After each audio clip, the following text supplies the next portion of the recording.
The long road that led Chapo Guzman from the mountains of Sinaloa to the courthouse behind us today was paved with death, drugs, and destruction.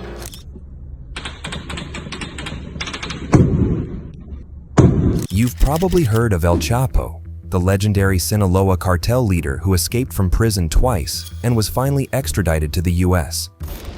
From the moment Joaquin El Chapo Guzman was arrested in 2016 after a firefight with Mexican Commandos, his sons were destined to assume the throne of the Sinaloa cartel. But did you know that his son, Ovidio Guzman Lopez, became much more powerful and notorious than his father, to the point that even Mexican authorities and the DEA were afraid of him at some point? Ovidio was arrested by Mexican authorities in 2019, but was freed in a matter of hours after his sicarios hit the streets of Culiacan and unleashed a wave of terror that left 8 officers and 1 civilian dead.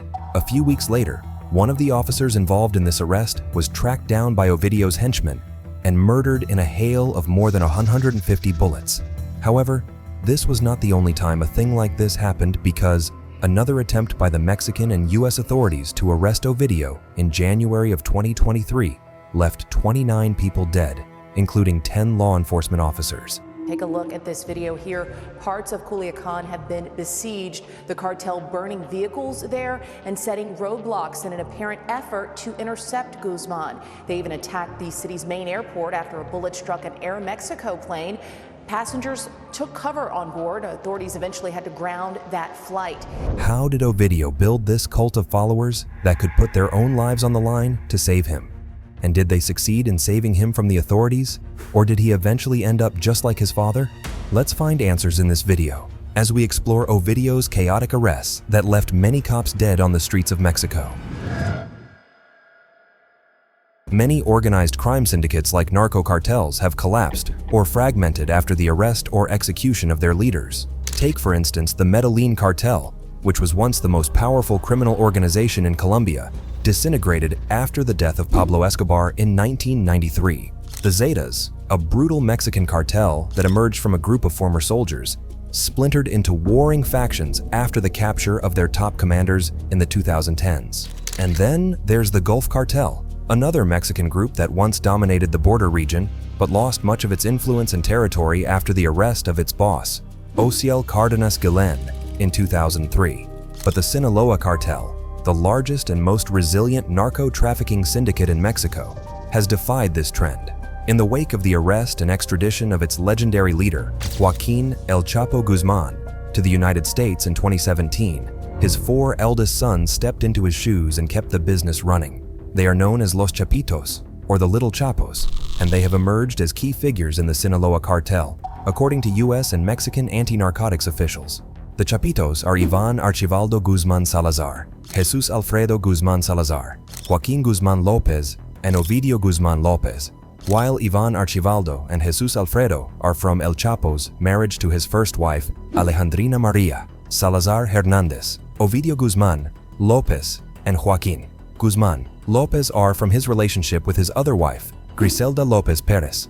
But these 4 are not the only heirs of El Chapo, who is believed to have at least 20 children from 4 different women, but they are the ones who have inherited his leadership, his charisma, and of course, his brutality. Even though their father is believed to have dozens of children, these 4 were groomed early to take over his expected absence.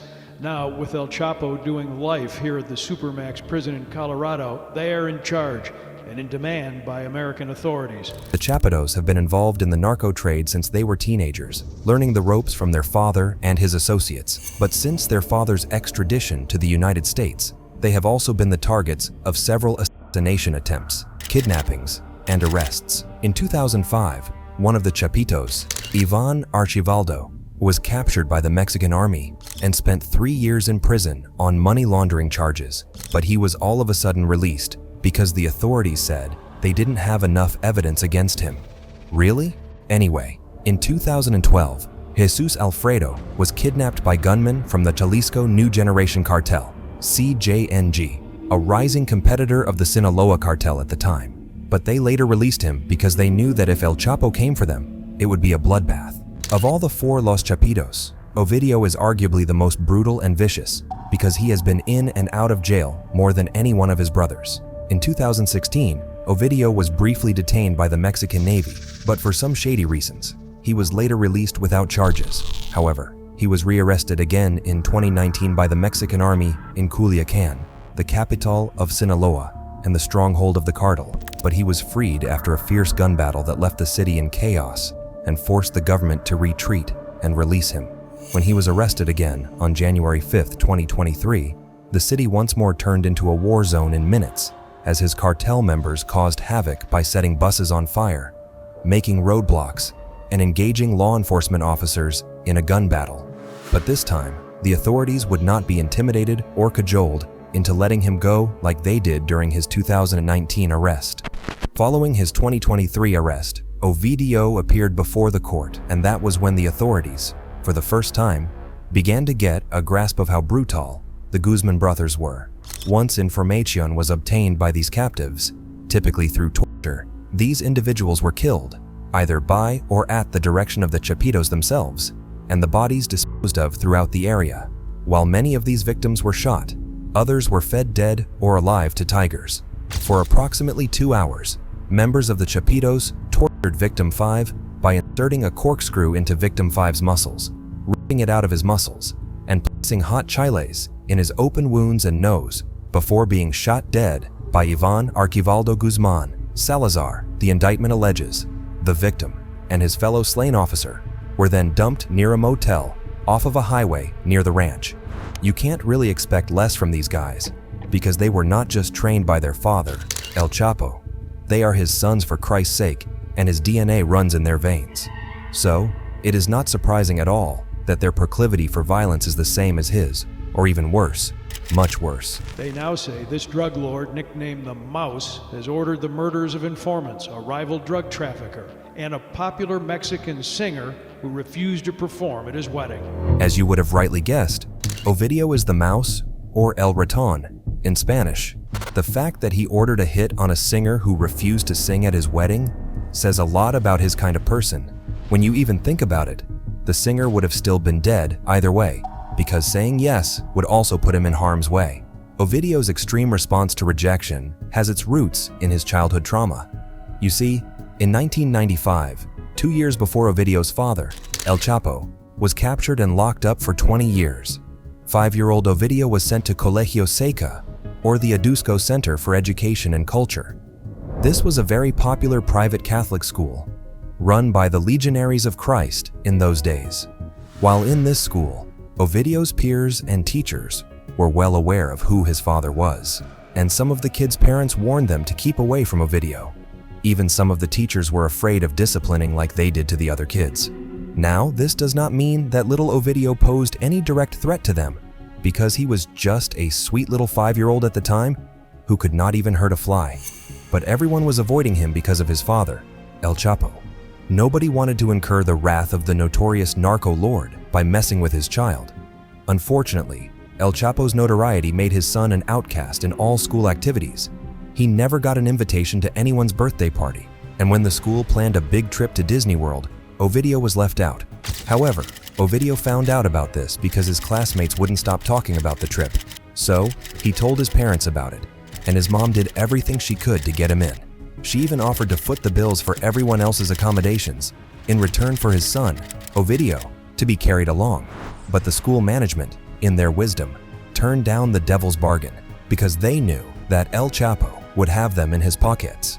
The moment they accepted that offer, Ovidio eventually quit school in 6th grade. After years of feeling rejected and isolated, he then started following in his father's footsteps, but eventually ended up becoming much worse.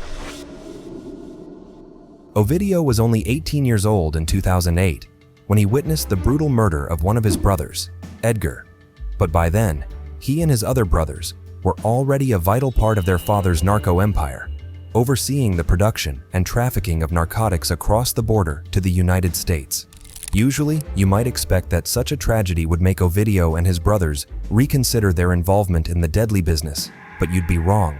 Instead of discouraging them, it only fueled their ambition to make the Sinaloa cartel the most dominant force in the Mexican organized crime community. Even their father's 2016 arrest did not discourage them either. Their father, El Chapo, had been on the run for a long time. He had escaped from prison twice. First, in 2001, when he bribed several guards and officials to let him out of his cell and into a laundry cart, which was then driven out of the prison by an accomplice. After he was recaptured in 2014, a few months later, El Chapo pulled off another daring escape on July 11, 2015, using a tunnel that was dug right under his cell by his associates. Then, he sits down, appearing to remove his sandals. And then, he vanishes. This tunnel was equipped with lights, ventilation, rails, and there was a motorcycle waiting for him. Once he descended from his cell into the tunnel, he then rode on that motorcycle to a nearby construction site, where he reunited with his associates. Opening the tunnel up to the press, the authorities show a well-resourced operation with electricity, an air supply, and this makeshift minecart adapted from a motorcycle, presumably used to move earth and people along its rails. El Chapo would go on to evade the authorities for another 7 months, but his luck ran out in 2016, when was eventually recaptured on January 8th after a fierce gunfight with the Mexican Marines in Los Mochis, Sinaloa. This time, the Mexican authorities who had been adamant about extraditing him to the US were very pleased to send him there now. Following his extradition to the United States on January 19, 2017, El Chapo faced multiple charges of illegal substance trafficking, murder, money laundering, and conspiracy. The long road that led Chapo Guzman from the mountains of Sinaloa to the courthouse behind us today was paved with death, drugs, and destruction. He was eventually convicted of all the charges against him in 2019 and sentenced to life, plus 30 years without the possibility of parole. Mexican Marines forcefully escorted Joaquin Guzman, the next stop for the world's most wanted drug lord, prison. With El Chapo behind bars, the US was relieved, and to make sure he never escaped again, they sent him to the Florence Supermax, the most secure and isolated prison in the country. There, he faced 23 hours of solitary confinement every day, with no contact with the outside world. But the US authorities had also made the mistake of thinking that by taking down El Chapo, they would weaken or even destroy the Sinaloa cartel. They had seen this happen before when Pablo Escobar was unalived in 1993. His Medellin cartel collapsed after his death, as his men were either arrested by the DEA or assassinated by the rival group Los Pepes.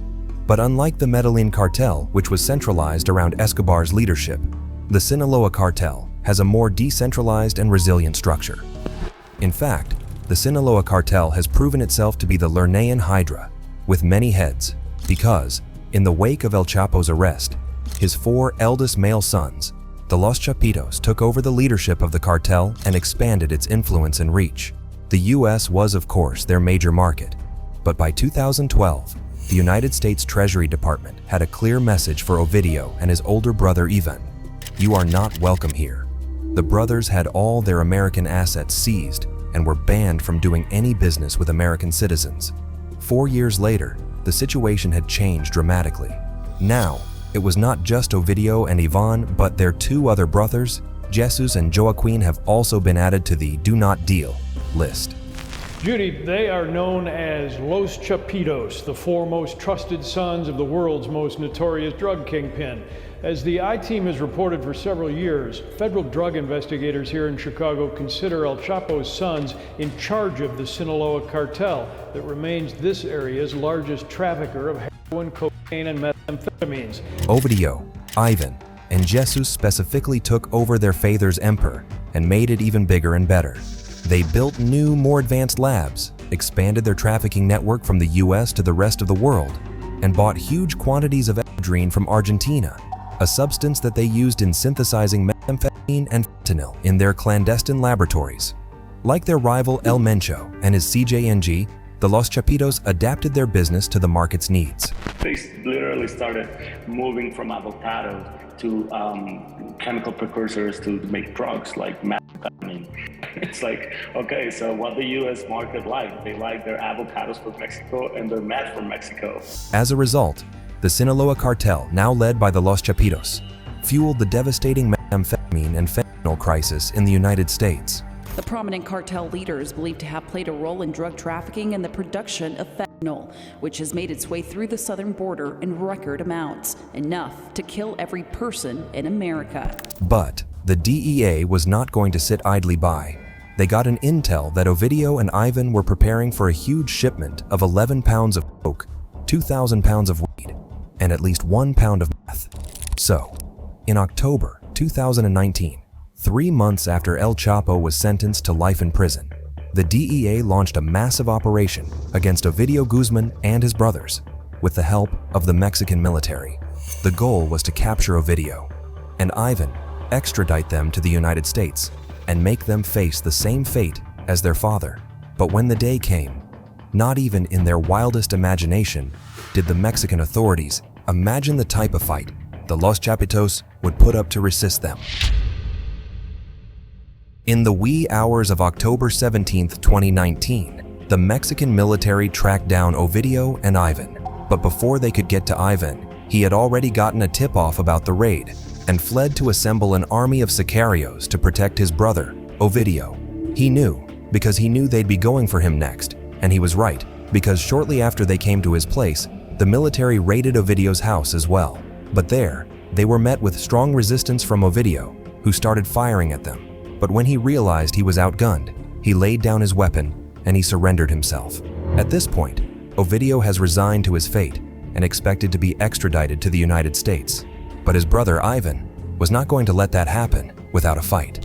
So, he mobilized his sicarios to unleash a wave of terror on the city of Culiacan until the authorities released his brother, even as Ovidio was forced by the officers to call his brother, Ivan, on the phone and ask him to call off the attack. Ivan apparently had a mind of his own and paid no attention to what Ovidio had to say. He ordered his men to burn down the local prison and release cartel prisoners from jail. They went ahead to set cars and buses on fire to block the main roads and storm the local airport. Within a few hours, trade and travel were completely halted in the Sinaloa region. You see, Ivan's aim was simple: to paralyze the city and prevent any reinforcements or escape routes for the military. And the authorities got the memo: release Ovidio or face the wrath of the cartel. After several hours of fierce gun battle between the Mexican troops and the cartel sicarios, 8 officers and 1 civilian lay dead, while several others were severely injured. Others were abducted and held hostage. The cartel then imposed a curfew on the city and warned that anyone who violated it would be sent on an immediate journey to the afterlife. It was at this point that the authorities counted their losses and finally gave in, as the president, Andrés Manuel López Obrador, ordered the immediate release of Ovidio and the withdrawal of the Mexican troops. To many people, this was a sign of weakness on the side of the government and a victory for the cartel. I mean, it won't be out of place to wonder if the government had any control over the country, because as it seems, the masses and even the government are at the mercy of the cartels, who can go however far it takes to take a revenge. On Wednesday, 6th November 2019, about 3 weeks after Ovidio's failed arrest attempt, an officer named Eduardo Triana Sandoval, part of the Mexican Force Special Unit, believed to be involved in that arrest, was tracked down and brutally murdered in front of a mall in Culiacan.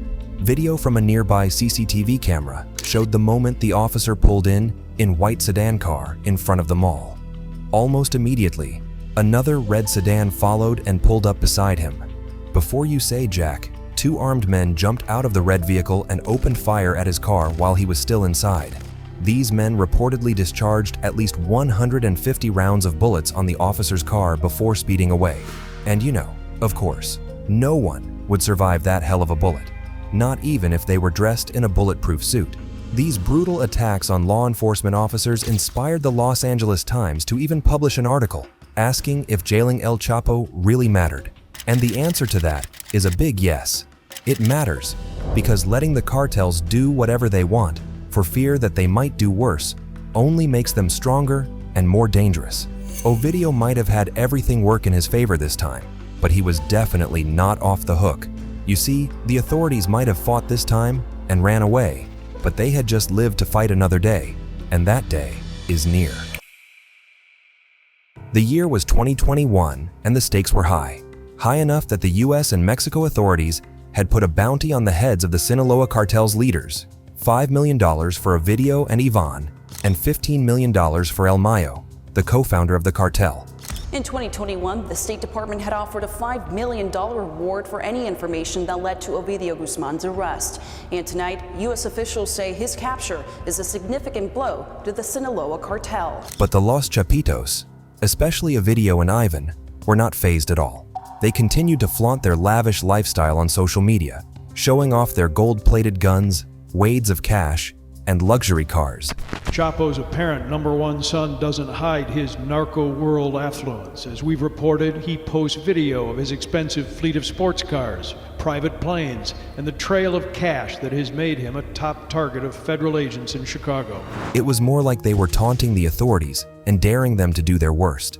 But they should have known better to keep a low profile and learnt from their father, who spent most of his life on the run or in prison. Well, they obviously didn't.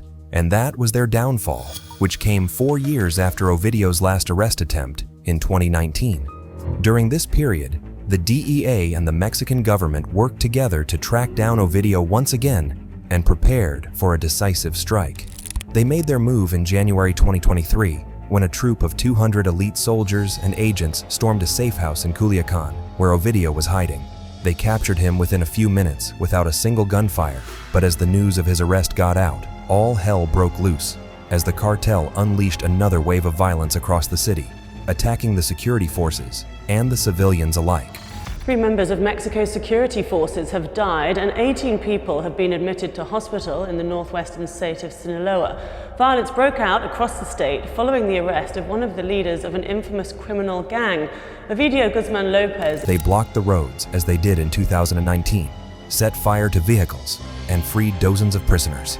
They even stormed the airport and opened fire at Aeromexico aircraft with passengers on board. But his arrest didn't come without chaos. The cartel reacted violently by setting vehicles on fire, blocking major roads out of the city, and even opening fire on a military plane as it was arriving at the airport, forcing passengers inside this commercial flight to duck for cover. It was a bloodbath, and in a matter of minutes, 29 people were dead, including 10 law enforcement officers. But no matter how many more people they would go on to murder, the authorities would not be intimidated and cajoled into letting him go again this time, like they did in.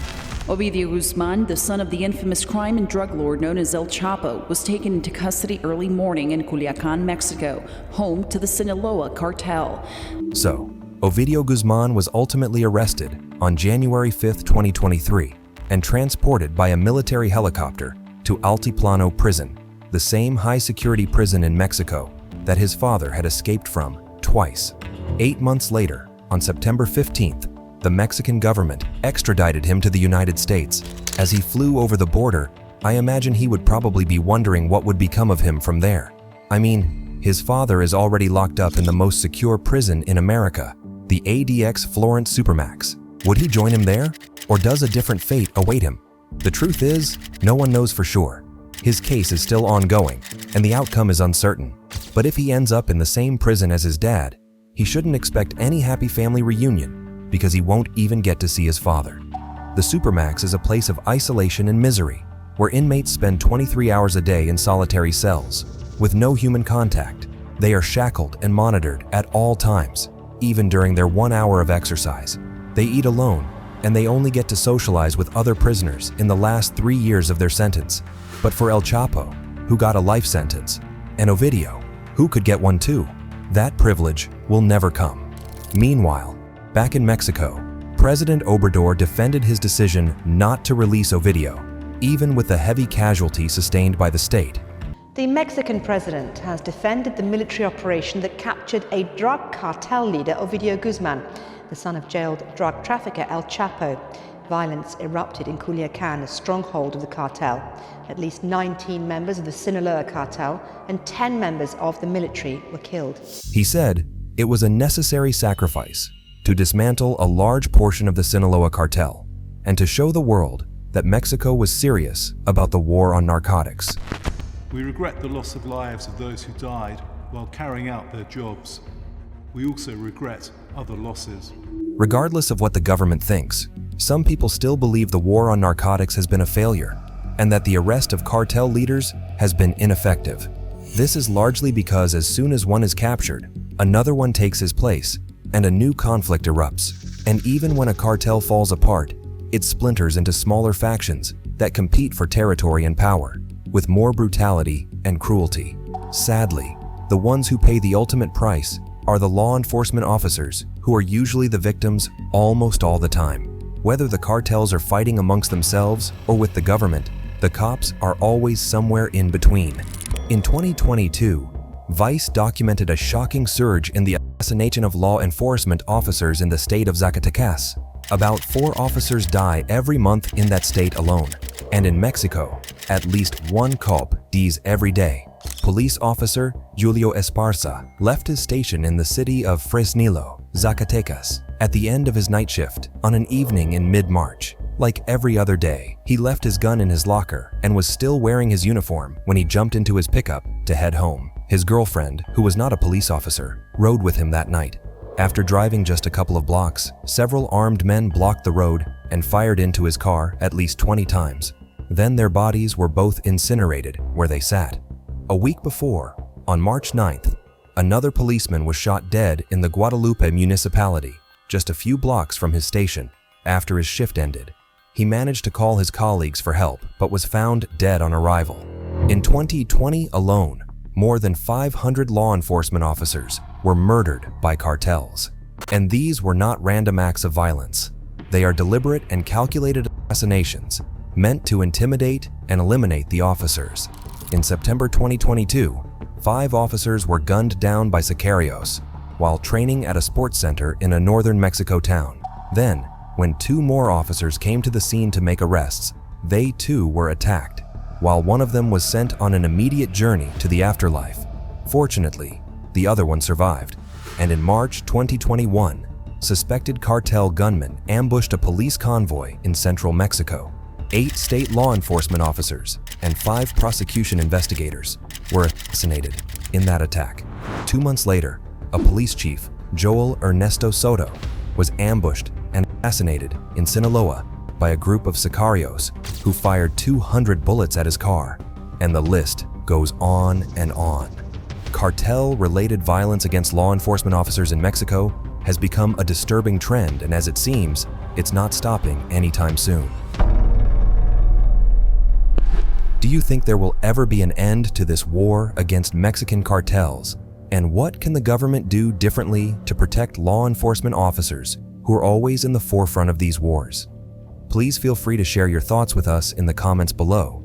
And if you have enjoyed this video, please do well to give it a thumbs up, and don't forget to subscribe to our channel for more videos like this. Thank you for watching, guys. Until next time, please stay safe.